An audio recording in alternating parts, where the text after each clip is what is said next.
Կոմիտասի Պողոտայի գողտրիկ այս անկյունում բացված հուշաքարն այսուհետև երևանցիներին ջերմ զգացողություններ ու հիշողություններ կպարգևի։ Հայաստանի վաստակավոր արտիստ, ազգային ժողովրդական և գուսանական երգերի անզուգական կատարող Նորայր Մնացականյանի հուշաքարն է, որ հուշում է այստեղ է ապրել մեծ երգիչն ու ազգային երաժշտարվեստի նվիրյալը։ Կրթությամբ բանասեր լրագրող Մնացականյանը երգել սկսել է 13 տարեկանից։ Հենց այդ տարիքում նվաճել է միութենական ամենաբարձր մրցանակը Կրեմլի միությունների տան հանրահայտ Սյունազարդ դահլիճում կատարելով Սայաթ-Նովայի աշխարհումս աղջիմ քաշի երգը։ Հետո արդեն Թաթոլ Ալթունյանի հրավերն էր երգել իր անսամբլում, որտեղ նույն բեմում երգել է Արաքսիա Գյուլզադյանի, Լուսիկ Քոշյանի, Շողիկ Մկրտչյանի հետ, բայց երգելուց բացի Մնացականյանի մեծ սերն էր թատրոնը, որի բեմում նա առաջինն է կերտել Գիգորի կերպարը, ապա խաղացել հայ բեմի տիտանների Վահրամ Փափազյանի, Բաբկեն Ներսիսյանի, Տանձասների հետ։ Սիրված երգիչը մեծ ինտելեկտի ու բազմազան նախասիրությունների մարդ էր և անձնական մեծ հմայքով գրավում էր իր ժամանակի մշակութային վերնախավի հզորներին։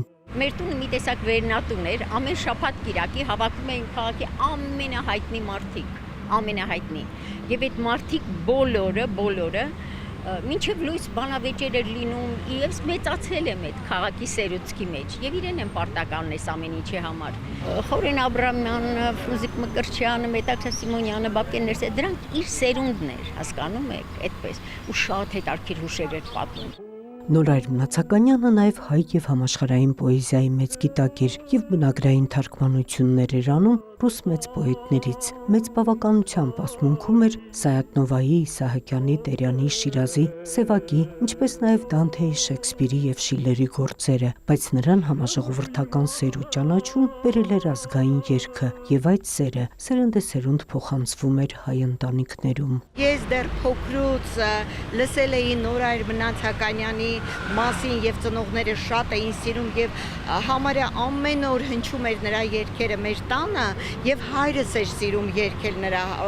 երգերը և տարիներ հետո ես բարեկամը դարձա ոչ թե պատահաբար, ինձ թվում է երևի Աստծո օրհնությամբ բարեկամը դարձա այս մեծ արժանավոր ընտանիքին,